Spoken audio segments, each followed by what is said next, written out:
Imagina esto. Estás sentado en la sala de juntas más grande de la empresa que te despidió hace 3 semanas.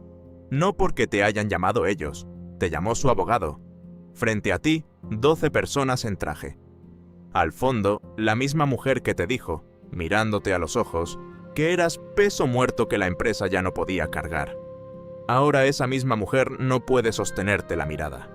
Y todo esto empezó con un correo de recursos humanos, un viernes a las 4:47 de la tarde. Vamos al principio. Me llamo Daniel. Bueno, no es mi nombre real, pero así me van a conocer en esta historia. Durante 7 años trabajé como ingeniero de soporte técnico senior en una empresa de software mediana. Nada glamoroso. Nadie me conocía fuera de mi departamento. No salía en las fotos de la revista corporativa. No tenía LinkedIn con 1000 reacciones, pero había algo que sí era mío, aunque nadie lo supiera del todo. Años atrás, cuando la empresa todavía era chica y no tenía presupuesto para herramientas internas decentes, yo construí, en mis noches y fines de semana, un sistema de automatización que conectaba nuestro soporte, la facturación y el inventario de clientes. Lo hice porque me frustraba hacer todo a mano. Lo compartí con mi equipo como quien presta una herramienta. Nunca firmé nada. Nunca lo registré como propiedad de la empresa. Simplemente lo dejé ahí, funcionando, actualizándolo cada tanto, sin que nadie preguntara de quién era. Con los años, ese sistema dejó de ser una herramienta de Daniel y se convirtió en la columna vertebral silenciosa de la operación. Todos lo usaban. Nadie sabía cómo funcionaba por dentro. Nadie, excepto yo. Entonces llegó ella, Renata, la nueva VP de operaciones. Vino de una consultora grande, hablaba de eficiencias y optimización de talento, como si fueran palabras mágicas. En su primera semana, canceló el café gratis. En la segunda, empezó a pedir reportes de valor agregado individual de cada empleado. Yo no encajaba en sus hojas de cálculo. Mi trabajo no generaba números bonitos para una presentación.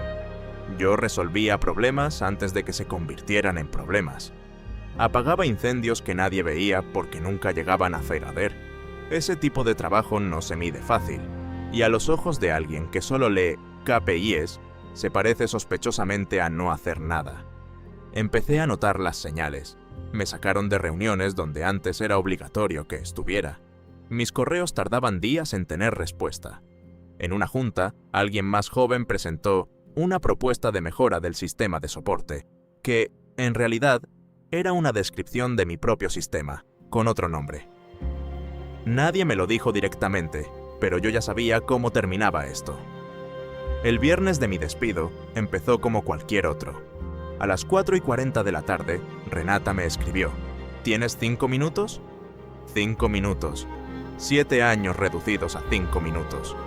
En la videollamada estaba ella, sonriendo con esa sonrisa entrenada que enseñan en los cursos de liderazgo, y alguien de recursos humanos con cara de estar leyendo un libreto. Daniel, sabes que valoramos mucho tu tiempo aquí, pero estamos reestructurando el equipo hacia roles más medibles. Tu posición ha sido identificada como redundante. Redundante, después de 7 años. Le pregunté con la voz más calmada que pude sacar quién se iba a encargar del sistema de soporte y facturación. Ella respondió sin dudar un segundo: No te preocupes por eso, Daniel. Documentaste bien tu trabajo, ¿verdad? El equipo lo tomará sin problema. Ahí fue cuando entendí que ni siquiera sabían lo que estaban perdiendo. Para ellos, yo era una línea en una hoja de cálculo. Para mí, ese sistema era años de trabajo que nunca formalicé, porque, honestamente, nunca pensé que necesitaría protegerme de la empresa a la que le regalé mi tiempo libre. No grité, no supliqué, no amenacé con nada. Solo dije: entendido, gracias por avisarme. Y colgué. Esa noche no dormí pensando en venganza. Dormí pensando en algo mucho más simple. ¿De quién es legalmente ese sistema? La empresa me dio 2 semanas de transición, como marca la política. Fui puntual, profesional, impecable. No borré nada. No saboteé nada. No mandé correos incendiarios al equipo. Simplemente hice lo que cualquier persona razonable haría. Revisé, con calma, los correos y contratos de los últimos 7 años, buscando algo que confirmara lo que ya sospechaba. Y ahí estaba, un correo de 2019, cuando construí la primera versión del sistema. Le había escrito a mi entonces jefe, que ya no trabajaba ahí, preguntando si la empresa quería adoptar oficialmente la herramienta, ponerla bajo un contrato de cesión de derechos, algo formal. Su respuesta, en un correo de 2 líneas, decía textualmente que por ahora no era prioridad, pero muchas gracias por el esfuerzo extra. Nunca se firmó nada. Nunca hubo cesión de derechos. Legalmente, ese sistema, el que sostenía soporte, facturación e inventario de toda la empresa, seguía siendo mío. Terminé mis 2 semanas, entregué mi laptop, me despedí del equipo, que en el fondo sabía que algo no cuadraba en cómo me estaban tratando. Y me fui a casa. No hice nada más, no necesitaba hacerlo. Lo que yo no sabía, porque nadie en mi nivel se enteraba de esas cosas, era que la empresa llevaba meses en negociaciones para ser adquirida por una compañía más grande. Un trato de $40 millones. Y ese tipo de operaciones no se cierran solo con un apretón de manos. Primero viene la due diligence, una auditoría legal y técnica exhaustiva de todo lo que la empresa dice poseer. Ahí es donde entra la parte que ni Renata, ni nadie vio venir. 3 semanas después de mi salida, un abogado externo, contratado por la empresa compradora, empezó a revisar los sistemas críticos de la operación, y se topó con algo que no cuadraba.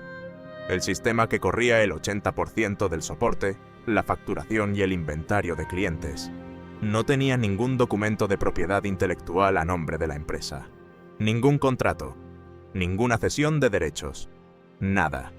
Solo un nombre en los registros de commits del código, el mío. Para una auditoría de adquisición, esto no es un detalle menor. Es una bandera roja gigante. Porque si la empresa compradora paga $40 millones por una compañía, y resulta que la herramienta que sostiene su operación diaria puede desaparecer legalmente en cualquier momento, porque le pertenece a un tercero que ya no trabaja ahí, el trato completo se pone en riesgo. Y así fue como, un martes cualquiera, me llegó un correo de un abogado que nunca había visto en mi vida, pidiéndome una reunión urgente y confidencial para hablar sobre los derechos de un software desarrollado durante mi empleo. Acepté la reunión, con calma, sin rencor, pero sin prisa por ayudar tampoco. En esa llamada me enteré de todo. El trato estaba prácticamente frenado. La empresa compradora exigía que se resolviera la situación de propiedad del sistema antes de firmar un solo papel más. Y la única persona que podía resolverlo legalmente era yo. Por eso terminé sentado en esa sala de juntas que te describí al principio. 12 personas. Renata al fondo, sin poder sostenerme la mirada. No fui ahí a gritar, se los dije.